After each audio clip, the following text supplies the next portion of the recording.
de lâcher votre plus gros like et de vous abonner si ce n'est pas déjà fait. Sur ce, je vous laisse avec la vidéo. Bonne relaxation.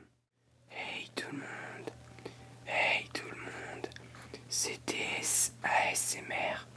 Aujourd'hui, nouvelle vidéo donc dans laquelle je vais tout simplement faire la suite des ASMR Wiki. Donc on continue avec les films Harry Potter, donc avec cette saga.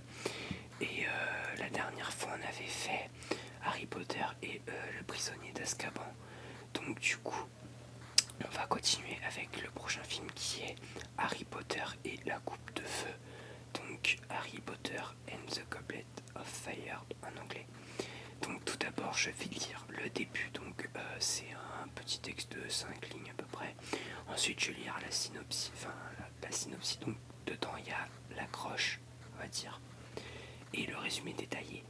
Alors elle va être un peu moins longue que les autres parce que suivant les films j'ai remarqué qu'il y avait des résumés plus longs que d'autres. Voilà, donc j'espère que ça vous dérangera pas. Donc sans plus attendre, c'est parti avec Harry Potter et la coupe de feu. Harry Potter et la coupe de feu, Harry Potter and the Goblet of Fire, est un film britanno-américain de Mike Newell, sorti en 2005. Il est adapté du roman du même nom de J.K. Rowling et constitue le 4e volet de la série de films Harry Potter. Il est précédé donc par, comme je l'évoquais précédemment, Harry Potter et le prisonnier d'Azkaban, et suivi par Harry Potter et l'ordre du Phénix, qui sera donc la prochaine vidéo de ce concept tout simplement. Donc maintenant on va pouvoir passer à la synopsis. Donc comme je l'ai dit, l'accroche et ensuite le résumé détaillé. Au cours de l'été précédent, donc ça c'est l'accroche, la 4e rentrée scolaire de Harry, la marque des ténèbres, signe du ralliement du mage noir Voldemort, apparaît dans le ciel après qu'une attaque de mange-mort a perturbé la Coupe du Monde de Quidditch. L'école de Poudlard accueille pour sa part un nouveau professeur de défense contre les forces du mal, Alastor Maugrey Folleuil. Alors pour ceux qui savent pas, je pense que ceux qui regardent Harry Potter ils savent forcément, mais pour ceux qui regardent pas, le Quidditch, c'est en gros un sport où vous êtes sur un balai, mais c'est un sport fictif, mais quoi que ça existe en vrai, mais vous marchez, vous courez quoi. En gros vous êtes sur un balai, vous volez sur un balai, et le but c'est marquer des points, ou bien tout simplement d'attraper, je vais y arriver, d'attraper le vif d'or. Donc on peut voir dans les films que souvent Harry l'attrape, mais moi je suis peut-être pas la meilleure personne pour vous l'expliquer, pardon. Mais en tout cas c'est ce que j'ai compris des règles. Enfin voilà. Donc c'est un événement légendaire qui va du coup occuper la plupart du film. Donc c'est le tournoi des 3 sorciers. 3 écoles de magie européennes font participer leurs champions au tournoi. La coupe de feu désigne Harry comme 4e candidat aux côtés de Fleur de la Cour.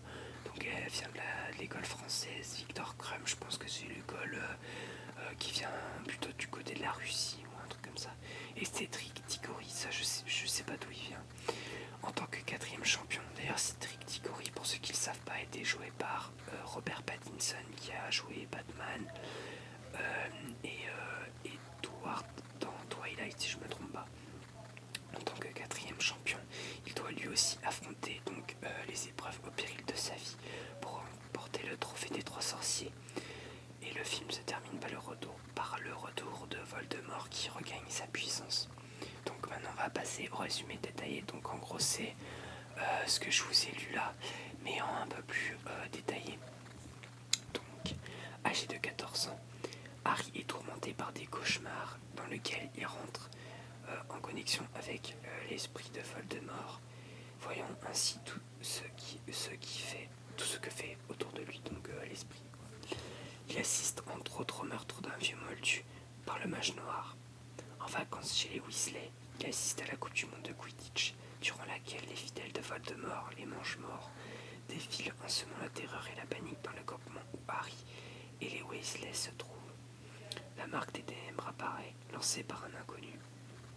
Les trois amis retournent à Poudlard pour la rentrée des classes, où ils apprennent que cette année à Poudlard est marquée par le retour du tournoi des trois sorciers, ancien tournoi qui opposait régulièrement un apprenti sorcier de chaque école de sorcellerie les plus prestigieuses d'Europe, autrement dit Poudlard, Beaubaton et Durmstrang. Toutefois, cette année, en plus des trois candidats habituels, la Coupe de Feu choisit un quatrième participant, Harry lui-même. Celui-ci, bien qu'il ne jure n'avoir jamais mis son nom dans la coupe, est contraint d'affronter les trois grandes épreuves. Subtiliser un œuf d'or à un dragon, nager sous l'eau pendant 1 heure pour récupérer un trésor qui lui est cher. En l'occurrence, son ami Ron est s'emparer du trophée caché dans un labyrinthe rempli de créatures dangereuses et de sortilèges. En marge du tournoi, Harry doit faire face à des épreuves plus personnelles. Son amitié avec Ron est mise à rude épreuve quand celui-ci le prend pour un menteur. En effet, Ron reste persuadé que Harry ne s'est pas retrouvé par hasard concurrent. Il pense que son ami a trouvé un moyen de tromper la Coupe de Feu en lui faisant croire qu'il a plus que 17 ans et qu'il a eu tort de ne pas lui en parler. En vérité, Harry n'a jamais envisagé de faire partie du tournoi. Il ignore qui a proposé son nom et pourquoi la coupe a élu 4 champions au lieu de 3. En plus, Harry n'arrive pas à se départir de sa timidité quand il croise la belle Cho Chang, petite amie de son rival Cédric Diggory, l'autre champion de Poudlard. Heureusement, Harry se fait aider par ses amis Hermione, Ron, avec qui il se réconcilie après la première épreuve. Hagrid, le garde-chasse, est mystérieux, et le mystérieux professeur Maugrey, ancien Aurore et nouveau professeur du cours de défense contre les forces du mal de cette année.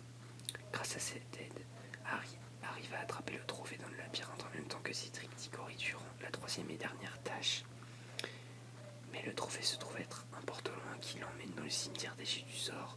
Là, il découvre Peter Pettigrew qui tue Cédric, attache Harry et ressuscite Voldemort avec le sang de Harry. Les os de Tom Jedusor Senior et sa propre chair après l'arrivée des Mange-Morts.